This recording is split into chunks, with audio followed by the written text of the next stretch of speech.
Okay. Just to show this to you, try to get some of the illustration based off of the mid-size section there. Just zooming in with the Option key to take a space bar to move that across. And what you again want to try to do is build this up with the pen tool is probably the easiest segment.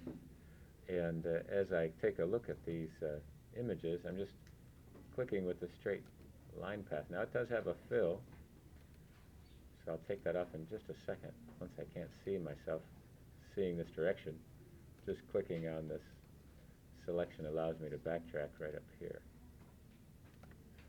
and finish that off right there. So that gives me the first part.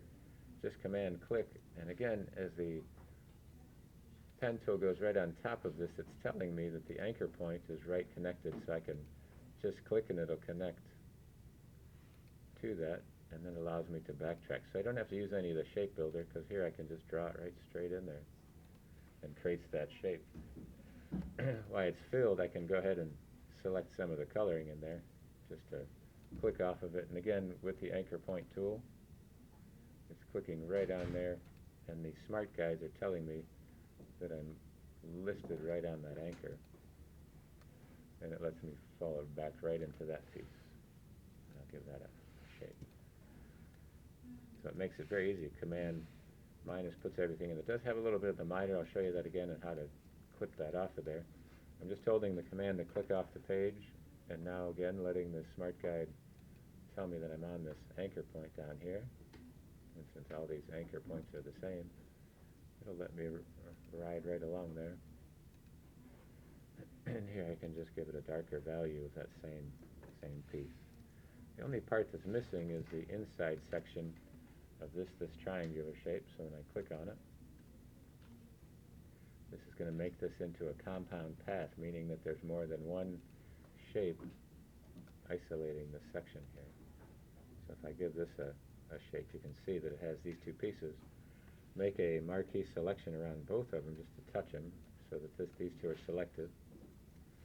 And just in the Pathfinder selection, just go and hit minus, and it brings me that shape. So now I have this selection.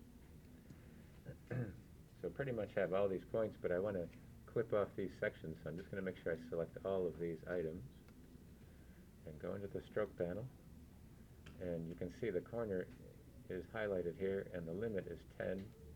So I'm just going to lower that down a bit to about 2, and there it goes right there. So you have this selection. Okay. Now depending on how far, you can also take the stroke out too.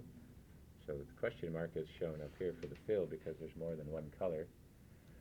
The black is there, but I can take that off, so now I just have that showing up in that selection. Okay, but you can keep the stroke, and then just take a look at this crown shape. Now, you could rotate this to give it so it's vertical and make it a little bit easier to illustrate. You could just use the pen tool to go right over the top of it, and that would work. Just kind of going up this direction. That gives me that shape. But just to kind of add to it, I'm going to take the rectangle tool here, set it up that way just to show it to you. And then the pen tool, I'm just going to add an anchor point, and when this goes over the center, it clicks to add the top point.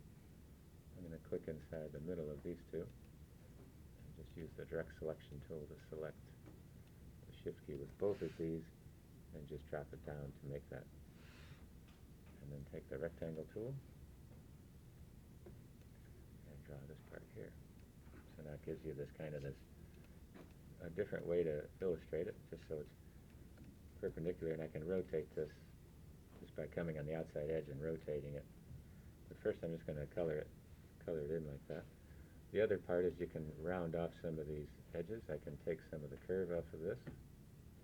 So with the direct selection tool I can click on this path.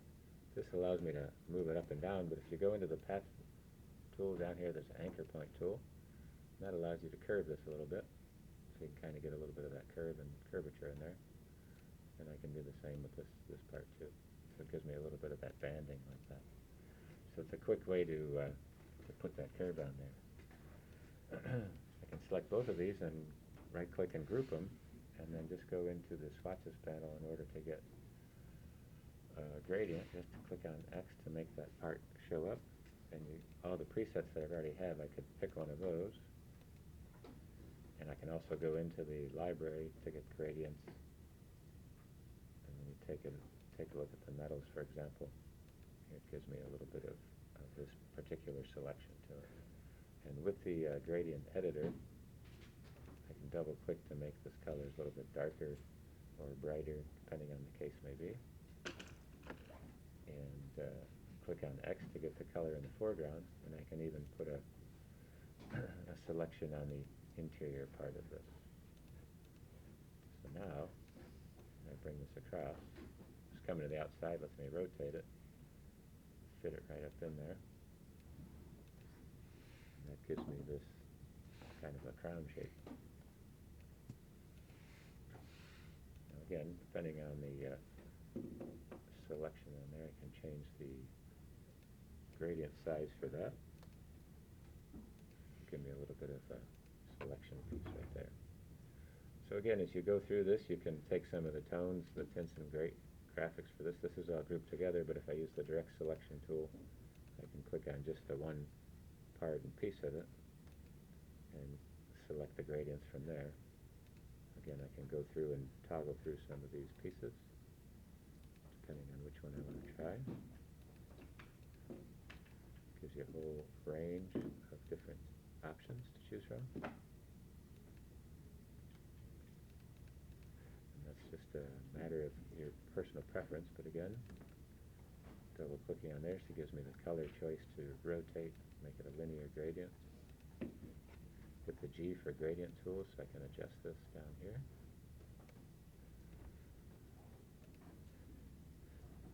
And again, just kind of bumping it back, so it has some simple fills right here on this list here. So I can take that one, take the gradient tool, and just arch this down here. You can click and move the gradients all together that way. So it gives you a pretty good range of shapes to choose from.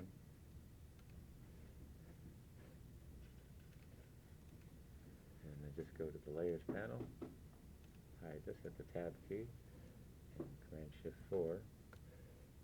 You've got that